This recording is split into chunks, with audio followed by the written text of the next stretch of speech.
Assalamualaikum warahmatullahi wabarakatuh.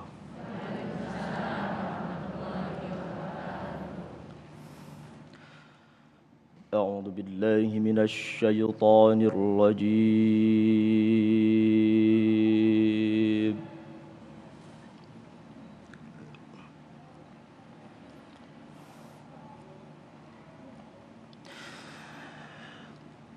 بسم الله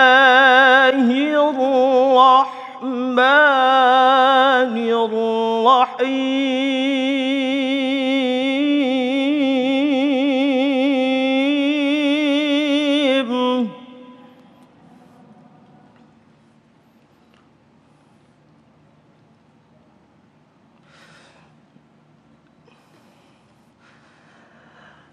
والعصر إن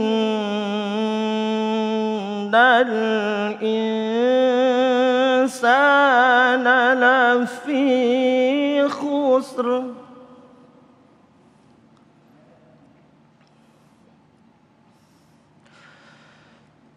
والعصر إن الإنسان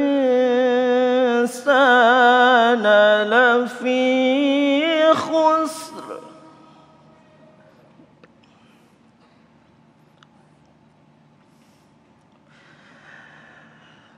إلا الذين آمنوا وعملوا الصالحات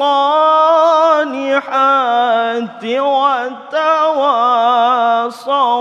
بالحق وتواصوا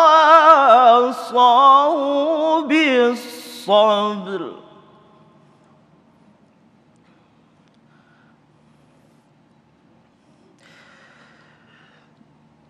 إلا الذين آمنوا وعملوا الصالحات وتواصوا بالحق وتواصوا بالصبر. صدق الله العظيم.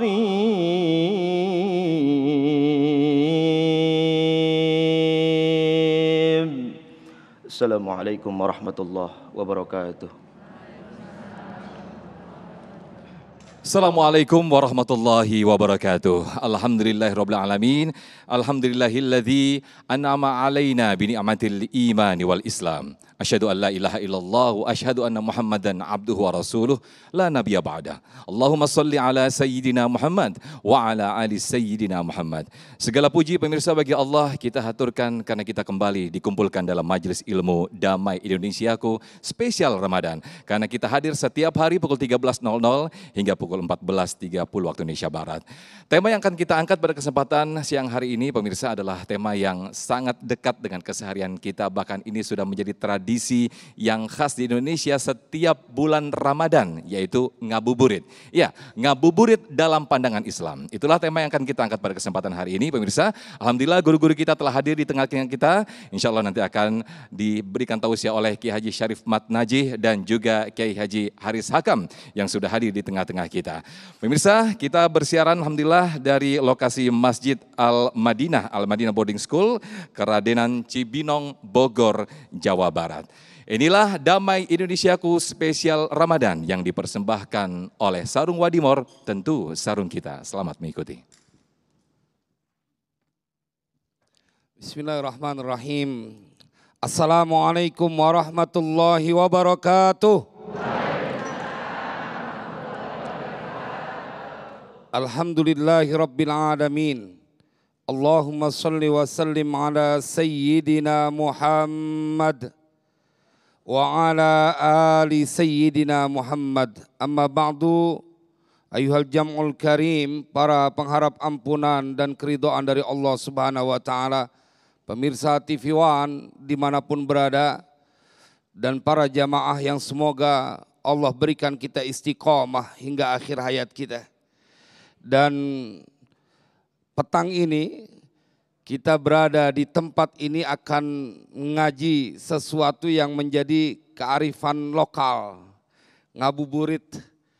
Jadi nungguin sore menjelang maghrib dengan aktivitas bahasa dari bahasa Sunda yang kemudian menjadi menasional, ngabuburit. Dan biasanya ini buat bayain anak-anak kecil yang kalau puasa di waktu sore udah rada kagak kuat. Cuman akhirnya buat anak-anak jadi kebawa buat emak-emak juga. Apalagi kalau misalnya pakaian lebaran udah lengkap, kue udah lengkap. Udah lengkap apa belum nih kira-kira nih? Waduh kesian amat belum. Mudah-mudahan lah habis ngaji ini beres semua urusan. Allah berikan kita banyak kemudahan. Jamaah sekalian berbahagia, lalu bagaimana Islam memandang ngabuburit ini tentang kearifan lokal?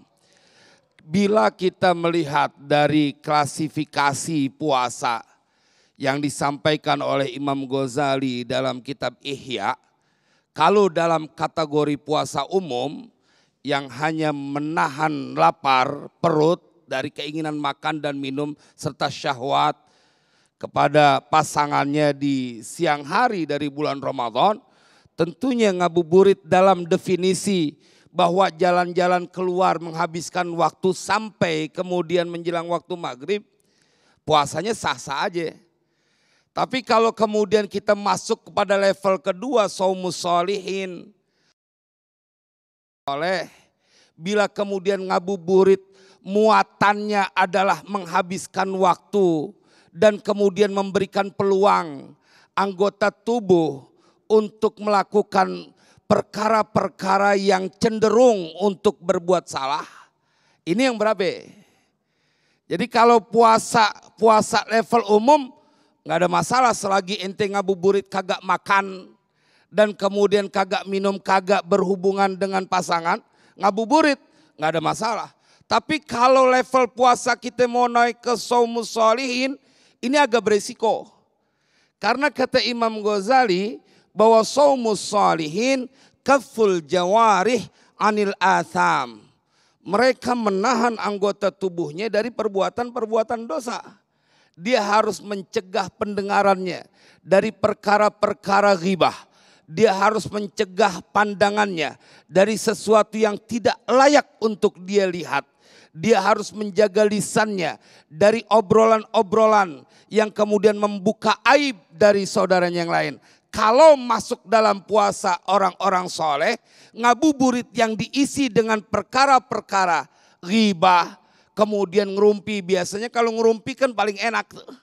Saya nggak ngerumpi Ustadz, tapi saya ngelihat tayangan orang-orang yang melakukan ghibah, sama aja. Engkau biarkan pendengaranmu mengkonsumsi aib-aib orang lain yang diceritakan benar bukan olehmu tapi oleh orang lain. Sayang puasa 1 tahun sekali 1 bulan kemudian kau habiskan dengan perkara-perkara yang akan merontokkan nilai-nilai dari puasa itu sendiri. Kan puasa ini adalah sesuatu yang disebut karunia dari Allah. Maka itu ketika engkau telah melaksanakan puasa, walitukabbirullaha ala ma hadakum wa la'allakum tashkurun. Supaya engkau bertakbir, takbir kemenangan atas apa yang telah Allah berikan hidayah kepada kalian. Saya suka sampaikan di majelis-majelis motivasi, bila kau dapati dirimu berada di bulan Ramadan, lalu engkau berpuasa di siang hari, salat malam karena Allah mengharapkan ridhonya, cukup. Itu sebagai sebuah bukti yang tidak terbantahkan kalau Allah kelewat sayang sama ente. Saya berdiri di depan orang-orang yang sedang menahan lapar dan haus demi mengharapkan keridhaan Allah. Saya berdiri di hadapan bangsa Indonesia, kaum muslimin dan muslimat yang mereka tak pernah lelah ruku dan sujud di waktu malam. Mengapa mereka melakukan itu semuanya? Karena ingin mengharapkan keridhaan dari Allah. Ada jaminan dari Nabi. Man shoma ramadhana imanan wahtisaban ghufira lahu ma taqaddama min dzambi.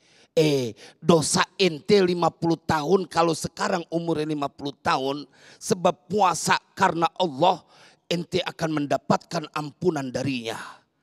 Belum lagi keutamaan malam Lailatul Qadar. Maka jamaah, bila kemudian kau gadaikan nilai puasa yang begitu dahsyat, cuma pengen puasa pada level umum saja, menahan lapar dan haus, dan kemudian menahan syahwat dari pasangannya di siang hari, cuma itu dari tahun ke tahun. Kapan kita mau upgrade puasa kita, kemudian melibatkan anggota tubuh kita? Sebulan nggak dengerin orang gibah dulu, sebulan menjaga pandangan. Kalau ngabuburitnya keluar jalan, kemudian nongkrong, udah dipastikan tuh dia punya pendengaran, dia punya penglihatan, dia punya lisan, tidak bisa terkontrol.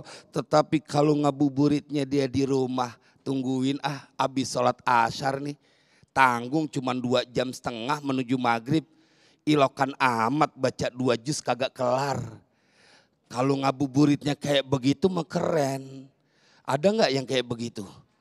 Semuanya begitu insya Allah. Kalau udah ngajinya keren, dia isi berkali-kali hatam. Innal Qur'ana ghinan la faqra ba'dahu. Al-Quran itu kekayaan, ente gak bakal fakir setelah ente bersama Al-Quran. Maka ngabuburit akan sangat tergantung dengan muatan apa yang dilakukan pada saat engkau menantikan datangnya waktu maghrib. Bila diisi dengan amalan-amalan kebaikan, ngabuburit bernilai ibadah, tetapi bisa juga menyebabkan rontok kau punya pahala puasa bila kau ngabuburit diisi dengan perkara-perkara yang akan menyebabkan engkau melanggar larangan-larangan dalam berpuasa. Mudah-mudahan manfaat. Masya Allah, luar biasa sekali apa yang disampaikan Kiai Haji Syarif Mat Najih tadi. Pertanyaan besar yang ada di dalam diri kita mungkin adalah, apakah kita setiap tahun di dalam bulan Ramadan melibatkan lisan kita, melibatkan pendengaran kita, bahkan mata kita hanya berpuasa yang menahan lapar, haus, dan juga dahaga? Apakah itu saja? Apakah kegiatan-kegiatan bisa kita upgrade lagi di Ramadan-Ramadan berikutnya? Itulah pertanyaan besar yang harus kita gali nanti yang ada di dalam hati kita, termasuk juga kegiatan ngabuburit. Apakah ngabuburit yang selama ini kita lakukan bermanfaat bagi diri kita dan juga amalan-amalan khususnya di bulan Ramadan? Tetaplah bersama kami di Damai Indonesiaku Spesial Ramadan.